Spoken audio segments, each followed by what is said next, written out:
बंधू आणि भगिनींनो, आज डॉक्टर बाबासाहेब आंबेडकरांच्या या 125वी जयंती आज आपण आपल्या वालचंद नगर मध्ये मोठ्या उत्साहाने साजरी करीत आहोत। या जयंती उत्सव कार्यक्रमासाठी उपस्थित असलेले केळकर साहेब, बुधवन साहेब, राजन साहेब, ज्योतिताई मिसाळ, कुमारजी गायकवाड, रुणगे साहेब, आमच्या विद्याताई सावंत, माजी सरपंच कळम आणि सर्वच आदरणीय व्यासपीठ, जयंती महोत्सव कमिटीचे सगळेच अध्यक्ष, सगळेच सदस्य, परिसरातील पंचायत समितीचे आजी माजी सदस्य, ग्रामपंचायतीचे आजी माजी सरपंच, शिक्षण संस्थेचे आजी माजी चेअरमन, पत्रकार, मीडियाचे प्रतिनिधी, सर्व वालचंद नगर कंपनीचे सर्व उपस्थित सर्व युनियनचे पदाधिकारी, आजी माजी युनियनचे पदाधिकारी, कामगार बंधू, समाज बंधू, उपस्थित सर्व बंधू आणि भगिनींनो, आजच्या जयंतीच्या निमित्तानं पहिल्यांदा आपल्या सर्वांना मी शुभेच्छा देतो आणि शुभेच्छा देताना मी खरंच जयंती उत्सव कमिटीच्या सगळ्या पदाधिकाऱ्यांना एक आभार मानतोय, धन्यवाद या सर्वांना देतो। आजची जयंती साजरी करताना आपण सर्वांना आज सर्वजण इथं मला एकत्र दिसतायत आणि एकत्र दिसून ही जयंती आपण सर्वांना बरोबर घेऊन साजरी करताय, याचा एक निश्चित प्रकारे एक आनंद एक तालुक्याचा लोकप्रतिनिधी म्हणून मला आहे। कारण का मला माहित आहे की मला अजूनही आठवतं की वालचंद नगरची जयंती म्हणल्यानंतर प्रत्येक कार्यक्रमाला मी आवर्जून उपस्थित असतो आणि तुमच्या सगळ्यांचं आमंत्रण मला असतं। पण निश्चित प्रकारे मी तुम्हाला एवढंच सांगतो की शेवटी जयंती साजरी करण्याचा ज्या महामानवानं ज्यांचं नाव आजही आपण खूप मोठ्या आदराने घेतो ते डॉक्टर बाबासाहेब आंबेडकरांची जयंती साजरी करण्याचा हेतू एकच आहे। यातनं माझे सगळे समाज बांधव एकत्र आले पाहिजे, यातनं कुठेतरी एकत्र येऊन समाजाविषयी, समाजातल्या असलेल्या प्रश्नाविषयी, अडचणीविषयी आपल्याला काय करता येईल, आपण समाज बांधवांना एकत्र मिळून काय केलं पाहिजे, आपले कुठले प्रश्न आहेत, आपल्या कुठल्या अडचणी आहेत ते आपण समोर मांडल्या पाहिजे। यासाठी आपण सगळ्यांनी एकत्र येणं गरजेचं असतं आणि आज आपण जयंतीच्या निमित्तानं आज आपण एकत्र आलेलो आहे। डॉक्टर बाबासाहेब आंबेडकरांच्या कार्याविषयी त्यांनी केलेल्या, आज तुम्हाला मी सगळ्यांना माहित आहे की आज जे आपण सगळे उभा आहोत ते डॉक्टर बाबासाहेब आंबेडकरांच्या संविधानामुळं आज आपण आपलं सगळं व्यवस्थित आपल्या सगळ्यांचं चाललेलं आहे। पण निश्चित प्रकारे मला जयंतीच्या उत्सव समितीला एकच सगळ्यांना सांगायचं की असं सगळ्यांनी नेहमी एकत्र या। आजही मी तुम्हाला सांगतो, वालचंद नगरच्या जयंतीच्या उत्सव जयंतीचं महत्व कदाचित तुम्हा सर्वांना माहिती नसेल। या राज्यामध्ये सगळ्यात जास्त जयंती डॉक्टर बाबासाहेब आंबेडकर जयंती, सगळ्यात मोठी जयंती कुठे होती तर ती सोलापूरला होती आणि सोलापूर नंतर या राज्यामध्ये या जयंती उत्सवाचं, या जयंतीचं महत्व कुठल्या गावाला असेल, कुठल्या शहराला असेल तर त्या शहराचं नाव आहे वालचंद नगर। त्यामुळे या वालचंद नगरची जयंती मी तुम्हाला एक विनंती करतो, डॉक्टर बाबासाहेब आंबेडकरांना एकच त्यांना सगळ्या समाज बांधवांकडून सगळ्याकडे एक अपेक्षा होती, एकच होतं की ही जयंती शिस्तीत, अत्यंत शिस्तीत, कुठेही गडबड गोंधळ न करता एक व्यवस्थित यांनी साजरी करावी। यातनं समाजाचे प्रश्न, समाजाच्या अडचणी एकत्र येऊन एकमेकाबद्दल एक जिव्हाळा, प्रेम वाढावं, हीच खरं तर त्या सगळ्यांची इच्छा होती। आणि ही जयंतीच्या निमित्तानं मला तुम्हाला एकच सांगायचं, इथं सगळे समाज बांधव आहेत, सगळे आमचे तरुण पण आज कार्यक्रमाच्या निमित्तानं पाठीमागे सगळे उभा राहिले दिसतात। मला तरुणांना विनंती करायची, बाबांनो, डॉक्टर बाबासाहेब आंबेडकरांना एकच माहित होतं, त्यांना त्यांची एक इच्छा होती की माझ्या समाज बांधवांचा, माझा जो गरीब रंजला गंजला समाज आमचा युवक असेल, या सर्वांना एक चांगल्या प्रकारचं मार्गदर्शन झालं पाहिजे। या सर्वांचा एक त्याने सगळ्या डॉक्टर बाबासाहेब आंबेडकरांचा एक विचार, एक त्यांचा आदर्श, त्यांची शिकवण ती आपल्या सर्वांना निश्चित प्रकारे या निमित्तानं मिळाली पाहिजे, झाली पाहिजे। या दृष्टिकोनातून मला तुम्हाला सगळ्याला एकच सांगायचं की असंच बाबांनो एकत्र या की शेवटी हे वायचंद नगर आहे। या वायचंद नगरच्या बाबतीमध्ये बघायचं तुम्हाला सांगितलं की या वायचंद नगरच्या जयंतीचं महत्व हे वेगळे, त्यामुळे असंच आपण सगळ्यांनी एकत्र येऊन शेवटी आपण तुम्हा सर्वांना माहिती आहे की आज तुमचं आणि आमचं माझं नातं हे वेगळे। हे काय आपण जयंतीपुरतं एकत्र येत नाही, आपण 12 महिने एकामेकाच्या सुखदुःखामध्ये एकामेकाला सहकार्य, एकामेकाला मदत, कुठेतरी निवडणुका डोळ्यासमोर न ठेवता, फक्त निवडणुकीपुरतं न येता कायम आपण एकामेकाच्या सुखदुःखामध्ये येत असतो, एकामेकाला सहकार्य करत असतो, एकामेकाला मदत करत असतो। बाबांनो हीच खरीच आपल्या सगळ्यांना माहिती आहे की डॉक्टर बाबासाहेबांना आंबेडकरांना आपल्याकडून सर्वांकडून ही सगळ्यांना अपेक्षा होती आणि आहे। त्यांची इच्छा आपण अशी जयंती एक सिस्टमॅटिक, कुठेही जास्त गडबड जास्त बाकीच्या गोष्टीला थारा न देता ती करताय। ही वायचंद नगर करणं ही असंच ठेवा रे बाबांनो, कुठे दिसते लागून देऊ नका। कुणीतरी एखादा हा म्हणलं की दुसरा का म्हणला, त्याला का म्हणणाऱ्याला तुम्ही का त्याला तिथं तुम्हाला प्रमुख करा, पण हे असं कुठंतरी बंद करा रे बाबांनो। शेवटी वायचंद नगर तुम्हाला मी सांगतो, तुम्ही तुमचं वायचंद नगरच्या लोकांचं किंवा तुमची माणसं वेगळी आहेत, इथली माणसं वेगळी आहेत, परंतु थोडं काही गोष्टीमध्ये गैरसमज झाला तर समजावून सांगा, एकत्र या, चर्चा करा, चर्चा विनिमय करा, त्यातनं मार्ग काढा, परंतु अशा गोष्टीमध्ये कुठेही डबल किंवा वेगळी शिस्त या वायचंद नगरला लावू नका।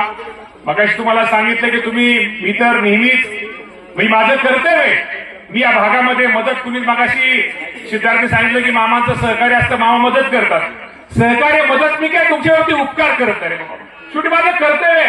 अरे ज्या भावनेनं ज्या विश्वासानं तुम्ही माझ्यासारख्या कार्यकर्त्यावरती जे प्रेम केलेलं आहे, जो एक चांगल्या प्रकारचा आशीर्वाद दिलेला आहे, ते मी मध्ये माझ्या आयुष्यामध्ये कधीही विसरणार नाही, माझ्या वायचंद नगरला मी कधी विसरणार नाही, त्या परिसरात सुद्धा कधी विसरणार नाही, हे सुद्धा आजच्या कार्यक्रमाच्या निमित्तानं सांगतो।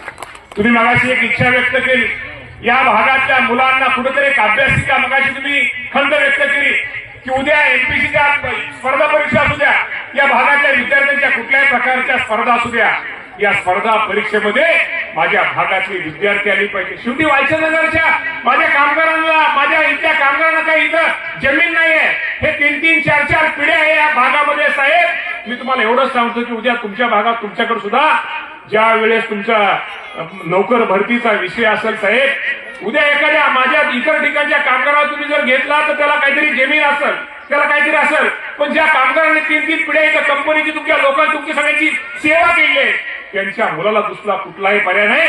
तुमच्या सुद्धा हे करताना त्याच क्वालिटीचे, त्याच ह्याचे कुठेही हे न करता शक्यतो या वायचंद नगर परिसरातल्याच कामगारांच्या मुलांना तुम्ही प्राधान्य द्या, हे पण आजच्या कार्यक्रमाच्या निमित्ताने मी तुम्हाला सांगतो। शेवटी आम्ही नेते आहोत, आम्ही पुढारी आहोत, आमच्याकडे कुणी आला आम्ही फोन करू, पण शेवटी ज्या जनतेनं, ज्या माणसानं, ज्या घडवं त्या कंपनीला मोठ्या करण्यामध्ये त्यांचा सिंहाचा वाटा आहे, त्या लोकांना कधी साहेब तुम्ही विसरू नका, त्यांच्याच मुला मुलींना यामध्ये प्राधान्य, नोकरीच्या निमित्तानं असू द्या किंवा इतर कामाच्या निमित्तानं असू द्या।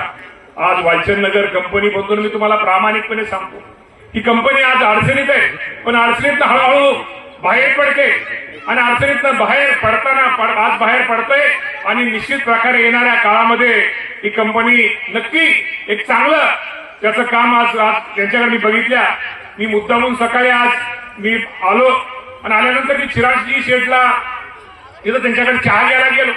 यातनं माझा उद्देश काय होता, मी त्यांना सांगितलं की जो रस्ता आपला चाललेला आहे, जे रस्त्याला खड्डे पडलेले आहेत, तिथं आपण कुठेतरी कंपनीने सुद्धा मागे पुढे थोडं सरलं पाहिजे। शेवटी तुमची भूमिका योग्य आहे, आमची भूमिका योग्य आहे, शेवटी इथल्या जनतेला इथं कुठल्याही माझ्या एखाद्या मोटरसायकल असणारा किंवा एखाद्या गाडी त्याला कुठेही त्रास होऊ नये यासाठी मी मगाशी चिराग शेठला विनंती केली आहे की आपण यामध्ये आमच्या तिन्ही अधिकाऱ्यांनी यामध्ये सांगितलं की मामा आमची काय अडचण आणि निश्चित प्रकारे यातनं तोडगा काढू। कदाचित येणाऱ्या 8-10 दिवसामध्ये आम्ही मंत्री महोदयांची मिटिंग घेतली होती, ते लवकरच त्याचे मिनिट्स येतील आणि त्यातनं आपल्या कंपनीचा रस्ता लवकरात लवकर सुरू होईल, जळकर साहेब सुरू होईल अशी आपण निश्चित प्रकारे अपेक्षा व्यक्त करूया। मी आज चिराग शेठकडे गेलो, त्यात माझा उद्देश काय होता, माझा उद्देश होता की माझ्या लोकांना कुठल्या प्रकारच्या भागाच्या लोकांना त्रास होऊ नये, या लोकांना कुठली अडचण होऊ नये। यातनं शेवटी राज्याचा जरी मी मंत्री असलो तर मी तुमचा लोकप्रतिनिधी आहे आणि लोकप्रतिनिधी असण्यापेक्षा या वालचंद नगर मधल्या किंवा आज या परिसरामध्ये बसलोय या परिसराचा मी मामा आहे हे पण बंधून मी तुम्हाला सगळ्यांना सांगतो.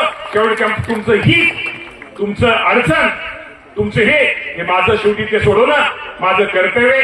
त्यामुळे मगाशी तुम्ही सांगितलं की आपण एक मुलांसाठी लायब्ररी करत आपण तिथं पाठीमाग का मला माहित नाही तिथं का झालं काय हे त्या खोल्यामध्ये आता काय सध्या काय चालू आहे तिथं रिकाम आहे. तुम्ही एक सांगतो उद्याच तिथं मुलं आहेत ना उद्या सकाळी आज पण उशीर जाऊन देऊ नका. आज कुठं आज मला वाटतं दुकान कुठली पुस्तकाची असते तिथं बघा तिथं 40-50% डिस्काउंट असतो. जे एमपीसी स्पर्धा परीक्षेत पोलीस परीक्षेमध्ये जी पुस्तकं तुम्हाला पाहिजे असतील तुम्हाला आज सांगतो शेवटी वालचंद नगर करा. आज मी जो उभा आहे त्यामध्ये माझ्या राजकीय जीवनामध्ये माझ्या सुखाच्या काळामध्ये माझ्या दुःखाच्या काळामध्ये या परिसराचा या उद्यानाच्या परिसराच्या लोकांचा तो खूप मोठा वाटा आहे. त्यामुळे या परिसराला मी सिद्धार्थ मी कधी विसरलेलो नाही. त्यामुळे आज संध्याकाळी तू असं दाखव जेणेकरून इथं एक चांगल्या प्रकारची इथं मुलांना मुलींना इथं पाठीमागं मुलं दिसत आहेत, इथं आमच्या मुली पण दिसत आहेत, त्यांना कुठली पुस्तकं पाहिजे ते विचार कर. आणि आज संध्याकाळपर्यंत मी माझ्या भरणे कुटुंबाच्या वतीनं 1 लाख रुपयाची पुस्तकं या उद्यानाच्या इथं त्याच्यासाठी मी देतो. शेवटी मी आहे ते कुणामुळे हे तुमच्यामुळे आहे. मी जे करायचं मी आज जे मोठा आहे आज मी बोलतोय शेवटी मी पण शेतकऱ्याचा मुलगा आहे. आज मी राज्याचा कृषी मंत्री म्हणून काम करतोय आणि जरी मी राज्याचा जरी मंत्री असलो शेवटी ज्या भागानं ज्या जनतेनं मला निवडून दिलंय त्या लोकांची सेवा करणं त्या लोकांची काळजी घेणं हे माझं पहिलं कर्तव्य आहे. ते कर्तव्य पार पाडण्यासाठी मी प्रयत्न करीन आणि तुम्ही काळजी करू नका. अजूनही तुम्हाला एखाद्या लायब्ररीची मोठी खोली वगैरे तर तुम्हाला ती आहेच रिकामी आहेच तर तुम्हाला इमारतीची काय गरज नाही. मी एवढ्यावरती थांबत नाही. जिम कुठली पाहिजे कुठली जिम पाहिजे म्हणजे आतली पाहिजे का म्हणजे आतली पाहिजे अरे म्हणजे कधी सांगायचंय मला काय अभ्यास केल्यावर संध्याकाळी जिम करा नव्हता ठीक आहे ना तुम्ही एक जिम नाही अरे वालचंद नगर तुम्ही माझ्यासाठी एवढं केले बाहेर जिम कुठे तिथं आहे का बाहेर जिम फक्त तुम्हाला इंडोर जिम इंडोर राज्याचा क्रीडा मंत्री होतो मी त्यामुळे इंडोर जिम सोनू जाधव तू पाहुणा ह्यांचा पण किती दिवसात लाव बरं फोन त्या एकाला फोन लाव त्यामुळं अभ्यास व्यायाम चांगलं करा रे बाबांनो. आयुष्यामध्ये एक लक्षात ठेवा लोक चांगलं करणारा दगड मारणाऱ्यांची संख्या लय असते. काय सागर मी साहेब तुला लय उशिरा कळलं रे मामाचं तत्व काय तुला त्रास झाला का तुला या जगात मामासारखा माणूस तू जगात जगणार नाही. त्या बायकोला कळायचं तुला कळायचं नाही तुला जगात नसून माणूस असला मामा आहे तुला सांगतो. या जगात कोण परवानगी देणार नाही जगात म्हणजे सांगतो या जगात तुला माणूस मी भारतात नाही महाराष्ट्रात नाही म्हणत जगात मिळणार नाही म्हणून काय बोराटे सर बरोबर आहे का नाही. तुला नाही कळायचं अजून तुला तू अजून कधी कधी करा बरं तू थोडं जरा फोन लाव त्याला. त्यामुळं अरे काय तुम्ही मामाला ओळखले अरे मामा जाऊ दे. हॅलो हॅलो मला इंडोर जिम पाहिजे अर्जंट. वालचंद नगर उद्यानामध्ये आंबेडकर उद्यान अर्जंट पाहिजे मला. कधी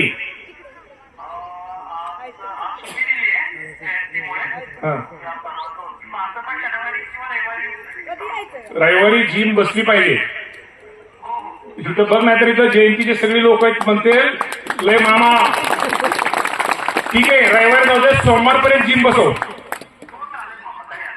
नक्की. तुला सोनू सांगेल डिटेल तिथं नंबर देईल तिथल्या लोकांचा. सोमवारपर्यंत इथली जिम बसली पाहिजे आणि जिमचे फोटो मला पाठव मुंबईला. ठीक आहे तुमची जिम सोमवारच्या आत बसली जाईल. खरं सांगतो काटे तुम्ही थांबा तुम्ही आम पूर्ण तुमचा काय संबंध आहे थांबा. वालचंद नगरचं चालू इथं जाऊ दे त्यांचं करतात तुम्ही काळजी करू थांब. त्यामुळे आता हे केलंय ते सगळं होतंय व्यवस्थित सगळं.